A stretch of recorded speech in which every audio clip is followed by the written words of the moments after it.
The Dogma Podcast. Where my dog's at? Let's go!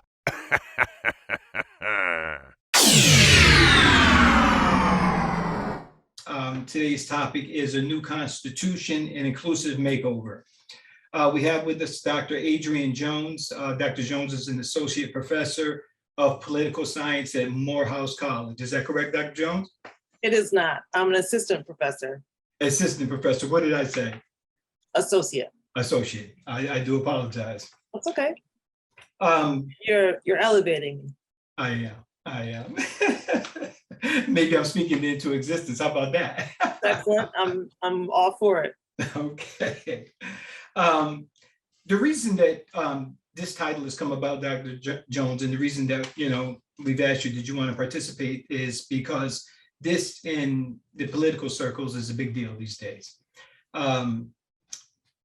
There's just too much that's going on. There's too much of an imbalance, racial imbalance in this country these days, and a lot of the people that I'm talking to, and it's funny because this is where my mind went. A lot of the people that I'm talking to are saying that it's constitutionally. There's constitutional errors that have been established over the years, and this is the foundation and the part and parcel of what we stand on in the rules and the regulation and laws that we abide by, but they seem to be kind of one-sided. What seems one-sided about it? The way that it was drawn up in the language, I was actually just looking at it prior to, and I've been looking at it the last week or two, but just prior to you coming on, some of the language, and we can talk about that, seems to be, these documents were established at a time when Africans had no rights. So I don't see how these documents, this Constitution, and never mind minus the amendments, but how this Constitution can be applicable. I'm talking about practically applicable to the African Americans of today. And I've went over the Constitution, and I do have some parts about it I want to talk about, but just as an overview, you asked me that question, are you agreeing with what I'm saying, or do you have a different opinion? I don't really understand your comment. Like, I don't understand what you mean. I hear you saying that the Constitution was written when Black people had no rights. I would respond that arguably rights were added. In the amendments, yeah. And that now rights seem to be being taken away. From my personal research, I found that when I really look at the Constitution, and I have some of this information here, like about the particular amendments, like the number 2, the number 8, and so forth, it seems to me when they were drafted, a lot of them were drafted back in 1865 and so forth, and these are years that was right on the cusp of, just the Negro even having a declaration of freedom, even though it wasn't a practical freedom. But all of this Constitution stuff was written at a time when the African, which they were then, they weren't considered African Americans, were literally enslaved. So yes, there have been, 26, 33 amendments over the years, as recently as the 70s about the voting rights and so forth. But yet and still, it seems like those are Band-Aids that have been put on, because when I look at the Constitution in its wholeness, the language and what was actually going on at those particular times it was written could not have included the African, and it seems to me that the amendments were brought about through political pressure over the years. Now, would you agree with that? Okay, I would say that the Constitution establishes the country, like it establishes the government, and it, as a result of the Bill of Rights, it provides a number of rights and protections for individuals. And originally, the Bill of Rights, according to the court, applied only to the federal government. And so state governments had a lot of control over the rights that they were going to provide people in, for example, state constitutions. Mhm. Yeah. So as originally Black people who were here were largely slaves. I mean, there's always been a free Black community, but that's a very small population compared to, the fact that we had a slavery regime. Mhm. As a result of tensions between arguably slave states and free states, although it's, more complicated than that. But this tension between slave states and free states resulted in the Civil War. Then President Lincoln was arguably proactive about passing the 13th Amendment so that the Constitution was different than it was at the founding. And so now it included the 13th Amendment, which said that slavery was at an end, although it has a very nice exception for folks who are incarcerated, which of course matters right after Reconstruction. Mhm. I don't know if you've seen the movie or read the book Slavery by Another Name. People might want to check that out because it shows sort of the post-Reconstruction treatment of Black people in the United States on my Amazon list, actually. on the way to Jim Crow. You have radical Republicans in Congress who oppose President Lincoln and President Johnson reunification plan. And both Lincoln and Johnson want to be very gentle, I think, with Southern states who have seceded. And so they pretty much only require that a certain number of Southern legislators swear allegiance to back to the United States. They had separated, they were part of the Confederacy, now they're back, and their job is to pledge fealty to the nation. And radical Republicans were interested in making sure that the same Southern gentry that had controlled the South prior to the Civil War wouldn't just show back up, which ultimately I think is what happened. However, there was this short period during Reconstruction that the radical Republicans had control of it. And so as a result, because of their political interests in part, they want to increase the Republican Party, for example. They have now freed all these Black people. And so part of that political mission was to get states to treat Black people as citizens, as is now a part of the Constitution, not the original one that didn't include Black people, but this one that includes the 13th and now the 14th Amendment. And then shortly thereafter, the 15th Amendment, which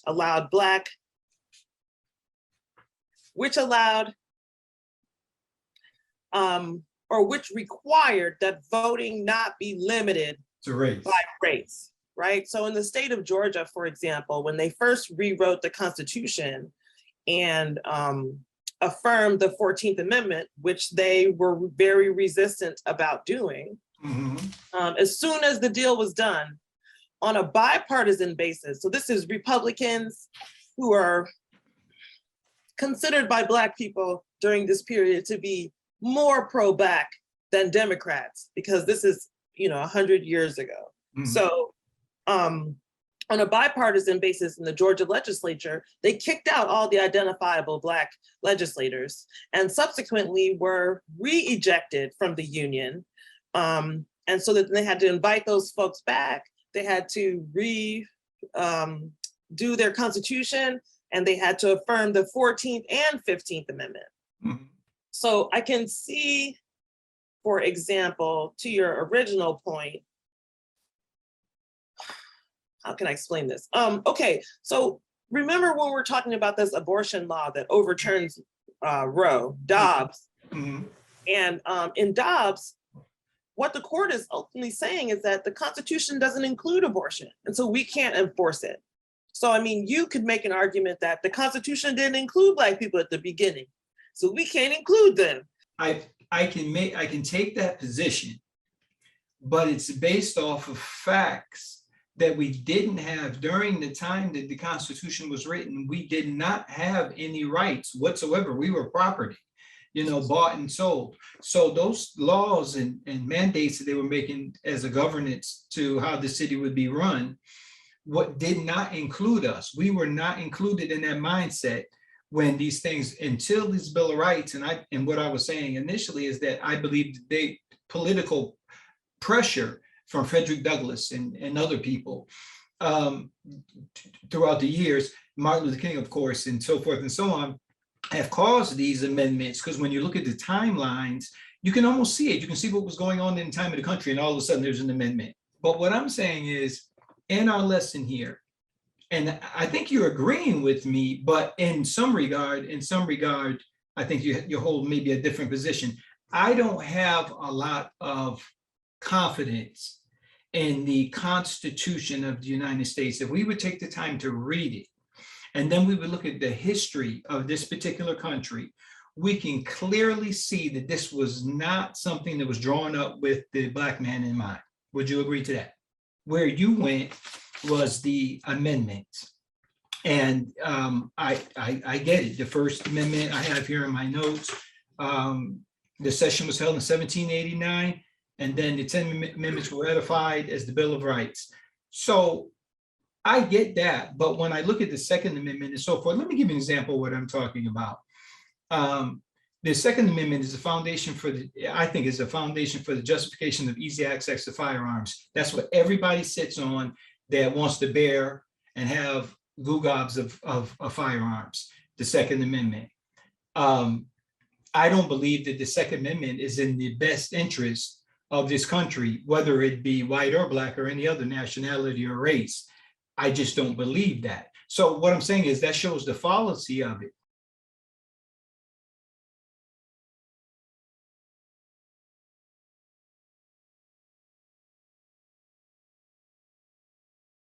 In this Constitution, in Constitution number 10, if this Constitution said that if something wasn't in the Constitution, then the states had the right to arbitrarily decide, I guess through the governance of the governor or whoever it may be, how they were going to abide by these laws. Like when you mentioned about Abraham Lincoln when he freed the slaves. Well, he died before that actually was ratified. It was his vice president, and I'm not a historian, but a political historian, but is the man that did exactly what you said. He pledged allegiance to the Union, and then yet and still gave the states the right to govern their states like they wanted to. The 13th Amendment, for instance, where, everything is, there's a whole foundation for Blacks that are based on the 13th Amendment, but which says that slavery, except for a crime, shall not exist. Okay, so except for a crime, but I think this paved the way for Jim Crow and the Black laws. We couldn't cross the street and look to the right without, oh, you committed a crime, you're back in slavery. If this Constitution has all of the merit that people say it does, if this is really foundationally, if it's meant to be a document that is foundational to the governance of this country, why has nobody given a document that was drafted 300-400 years ago, or however long it was, hundreds of years ago? Times are clearly different, but we have this antiquated, in my mind, political system, and it allows for a lot of loopholes and different things because it's not, and I think the main reason for all these loopholes is because we're trying to patch in some people that didn't really initially belong. And if this is not true, Dr. Jones, what I'm saying, then why is critical race theory, why are people, the teachers, a great many of the teachers, especially the Caucasian teachers, and the more conservative politicians, why do they not want to address that? It's not a new theory, it's age old, back Harvard University and before. I think that it should be taught so people can know what slavery really was and what it was really about. But when you open up that window and you take a clear look inside, you can see the heart of the people that enslaved us and the horrendous things that they did to us. And I think that that's one of the reasons that they don't want to open these doors because that will show the impact that all of these misgivings, all of this constitutional stuff doesn't really apply to us, and you're throwing all these band-aids on as politics dictates along the years. It just does not apply to us. And I don't see how, I know that it's affected, and this is one of my questions to you. Do you think that this Constitution and the unfairness of it, do you think that it's affected not just the mindset of the African American, but also of the white and their entitlement and their privileges, attitudes that they have about themselves, a great many of them? Do you think that this Constitution and maybe some of the mindset that was behind it, meaning that it didn't include us? They know that it didn't include us. I mean, anybody that knows because it didn't include a slave. So, and throughout all the years, all that the harm that this has done, this documentation has done. Do you think that it may be a better idea? Obviously, we need some governance, but maybe can we rewrite a constitution that would sincerely be more inclusive of all Americans? Do you think that's possible, A? And do you think it would be a good idea? It's probably a good idea. It's probably not possible. Yeah, it's probably not. It's hard enough to get an amendment through, let alone rewrite the Constitution. So, Dr. Jones, let me ask you this. What do we do as African Americans in this country, and all of the injustice that has been bestowed on us and that is daily? We live a different life. And this is not a prejudice rant. I didn't come on here to try to inflame people that may see this program. I came on here to get some understanding, because there's a lot of people that think like I do. How are we going to live under some rules that didn't include us? What is, do you have any practical solution or some ideas that you can throw out that maybe some youngsters here along the way can work with? We need some help. We need a new thinking, I think. But anyway.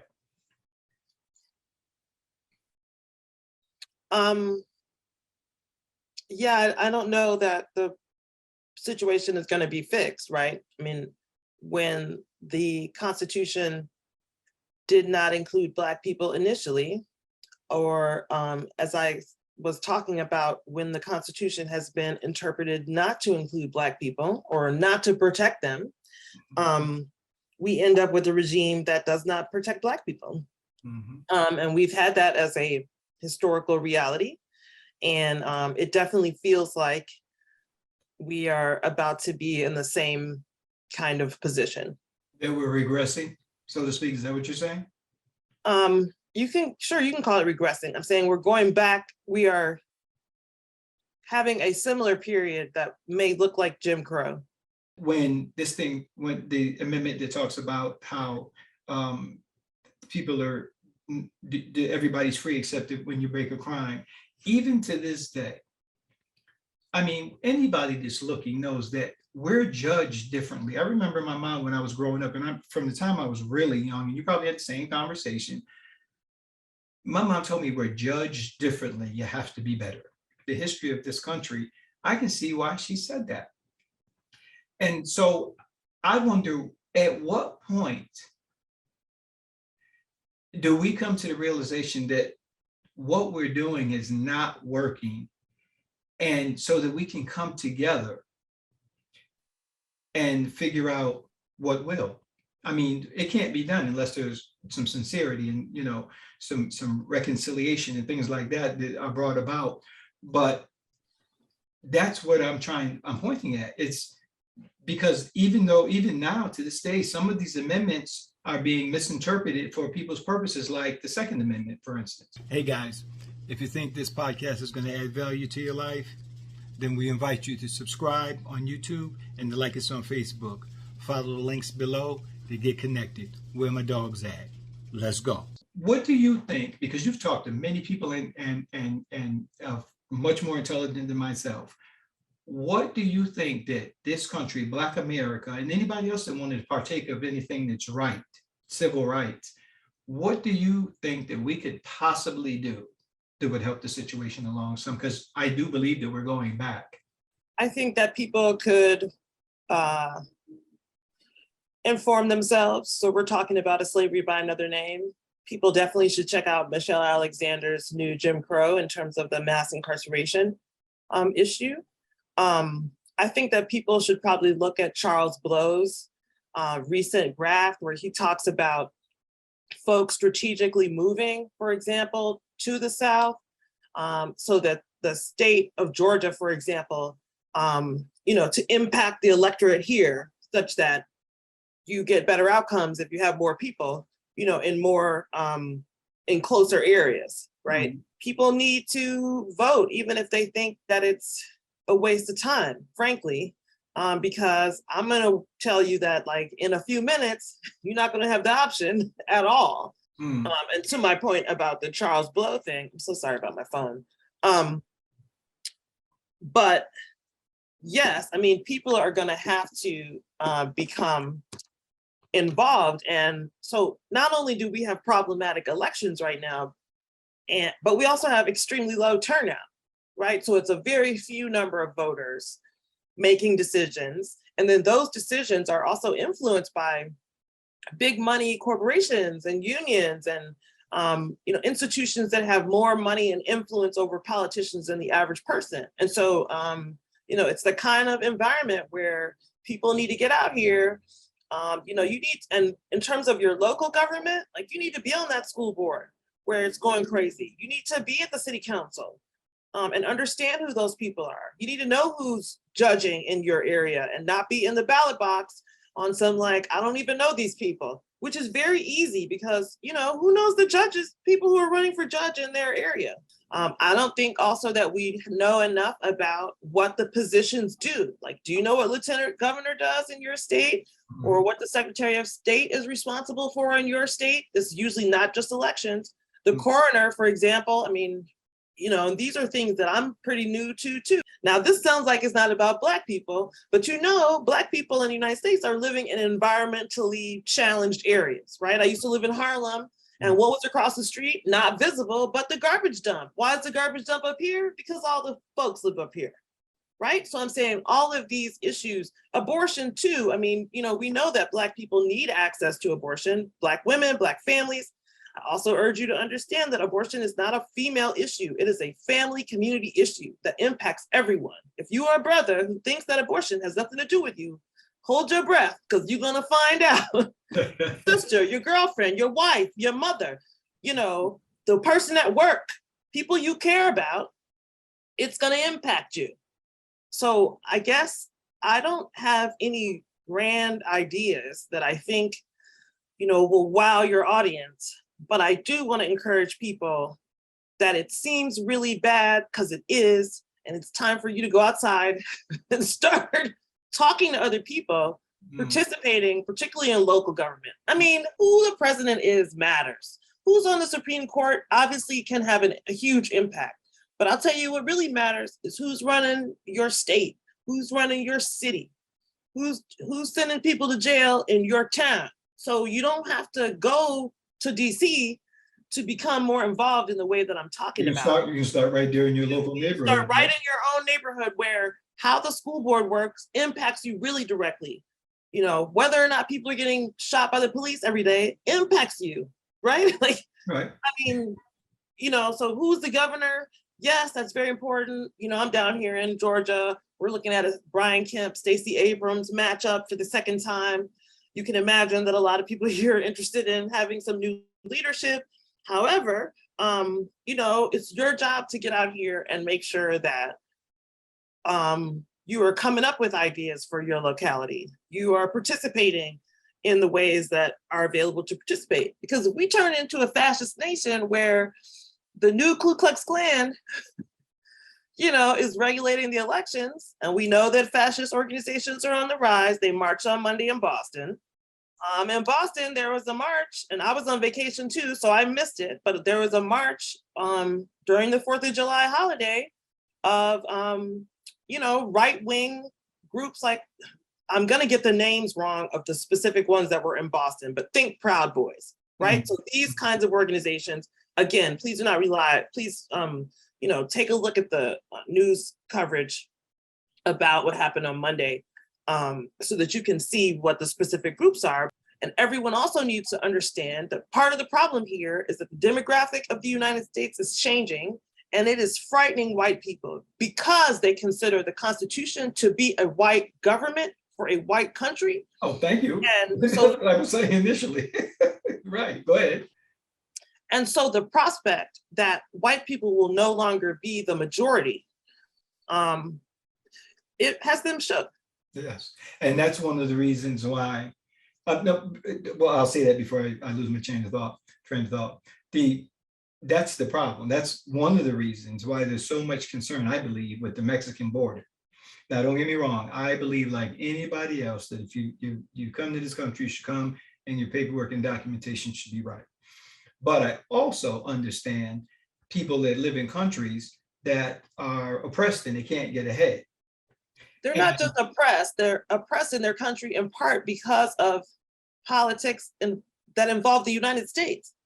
Yeah, they're not unconnected. So like, what are you gonna do if you're in Mexico and your country is not secure as a result of your history and relationship with the United States? But back to what you were saying, I mean, everything is relative, and you're right, you know, and they do know that. And part of the reason that they're so concerned about the voting is the people, the populace, is because if you go out west from like Texas back west, there's more Mexicans in this country than there are Black people. Out there, a lot of these young Black guys and so forth are having babies with the Mexicans. There's a lot of interracial relationships that are born in this country. And that, like you said, that changes the political dynamics. Because usually when you have a half-breed baby, I have one, my babies have Puerto Rican, so that's not a racial slur. But when you have that type of dynamics, they usually go Black. And so these politicians do know that they're losing their ground, and these old politicians that we have had for years are dying off. And that goes back to what I've said originally. This document is something that they had good intentions, I do believe. I don't think it was good intentions for the Africans, but it was good intentions nevertheless. The amendments were good, but I think that the gig is up. It's time for us to now look at these documents that we quote so often and stand on, and all of this room for misinterpretation, like you mentioned, and try to figure out something that we can do collectively and write a document that is wholeheartedly and sincerely. We're not getting a new constitution. So, I mean, what you're saying about needing to change minds and hearts is absolutely true. And that's a slow process, right? That happens one person at a time. So I hear from a lot of white folks who be like, I've been trying to talk to my brother and those crazy people at my job. And, you know, you would be surprised at how universal and forward thinking a lot of white people are. And so there is more work to do. And a lot of the work is white work. It's not necessarily Black work or Mexican work or Mexican American work or, you know, Asian American work, right? I was looking at a letter. What do you mean by that specifically? What do you mean? I mean that, so I was pulling a letter that I got from a student who was telling me in 2020 that he had been, this was a kid who went to Radford University, which is in Virginia, where I taught for a minute. And he was saying he took my classes, it sensitized him to Black people. I've had a lot of that from white students in my life. And that he was in the street, you know, marching for George Floyd, becoming participatory in his local government. He and a friend of his were joining the city. They were doing all kinds of things that he was saying came from the understanding that he got in my class. And then in the Facebook exchange, I said to him something like, great, you know, and I need you to talk to white people about this because this is white work, you know? So this is why I'm saying it's important for white people to pick up this work, right? I can't end white supremacy. And I don't need to. It's not really my problem. Right. It's causing me a problem, but it's not something that I'm, you know, that we as a community are wielding on the other people. And so hearts of, you know, of the now majority need to be adjusted. And some of that is happening. You know, I hear from white folks, so to your CRT point, So I have a white reader in Wisconsin, and she has read more CRT in the last 3 years, than either of us. And I'm reading a lot. So some of this development we're not seeing, and obviously it's not happening fast enough. But it's coming. So what you're saying is that in spite of the fact that the Constitution is probably a culprit in a lot of things, what you're saying is they have tried to make an effort.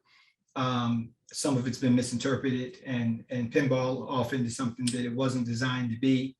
But that I would say that the Constitution was originally applied only to white people. Later, during Reconstruction, had some good energy that failed shortly thereafter. That this energy was improved. For example, by 1986, when Thurgood Marshall did his bicentennial speech, which if you read it, you can tell he was like, really, you guys are inviting me to give a speech about the Constitution that doesn't include Black people? And he basically talks in the speech about how the Constitution has developed and that now it includes more people, natives, Black people, other people of color. Sure. And he essentially seems to say that this allows him to have some respect for a document that he thought initially did not, of course, include him. So I don't know that it's the Constitution that has to be collapsed, although I'm not saying that's a bad idea. But the legislators and representatives that we have in the various governments, city, local, state, federal, we need those to be people who represent Americans. And I think right now that we're in a polarized position where our governments don't necessarily respect, not respect, what do you call it?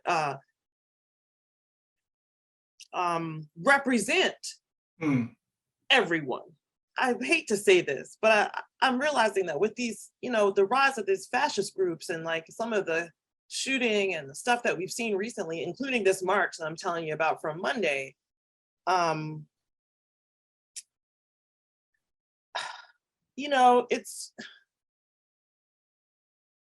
it's removing the protections that are available in the Constitution, right? So it's not that the Constitution can't work, but it won't work if you don't apply the democratic ideas that we have, that we think about it, if you don't try to represent all of the people who are here in the nation. This all goes back to, and our time is just about up, this all goes back to a point I think you made several times over the course of our talk, and you've emphasized, is the fact that we need to be educated. We're not in the game, but we're in the game. For people is that they use, maybe you're not a reader, right? I'm reading all the time. I'm studying this stuff. This is my job, right? And so part of why I like to come on podcasts like this one is because I feel like it's my job to share some of this information in a way that maybe is better for people if, they don't want to read Clarence Thomas autobiography or whatever.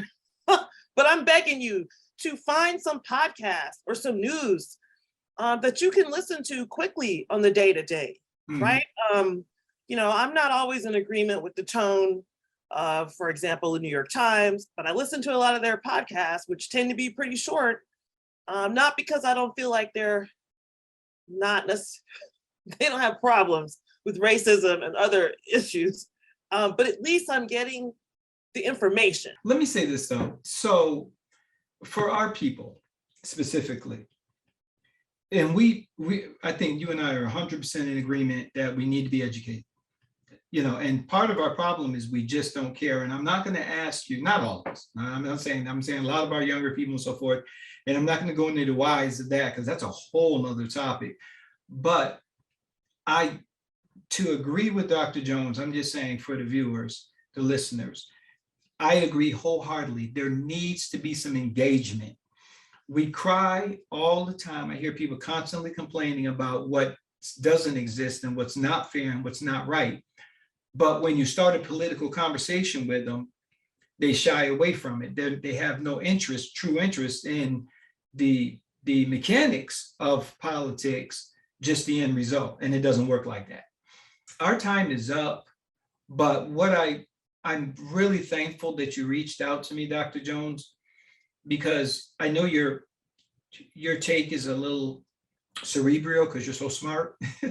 But if nothing else, I want the takeaway to be that what Dr. Jones is essentially saying is that yes, the Constitution may have some part and parcel in, and it does. She's in agreement with that, of the ramifications of how this country is panned out politically and so forth and racially.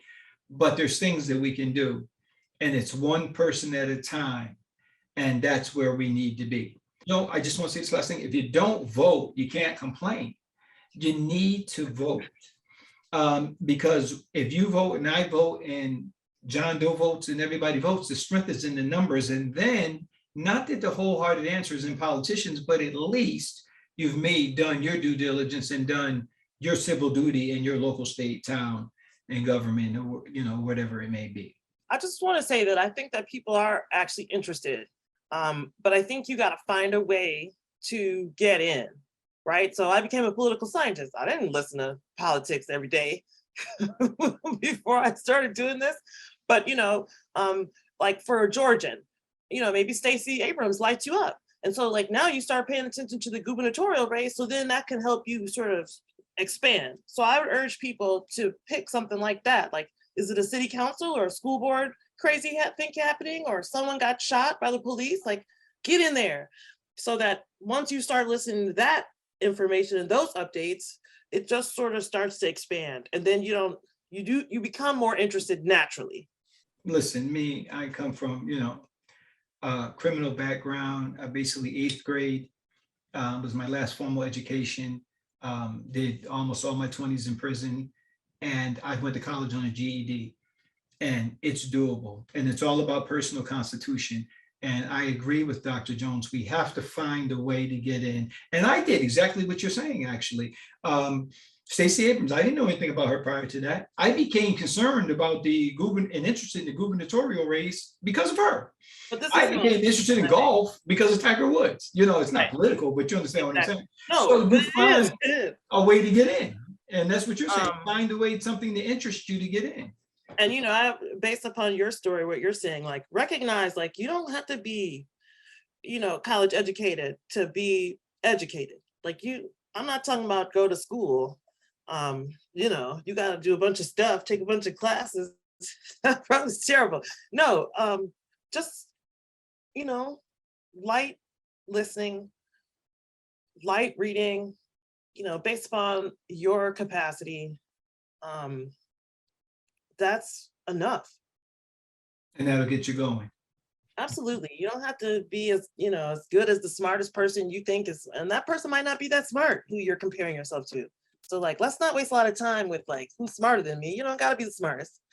All you're trying to do is be informed. And think about saving your money and where you might move.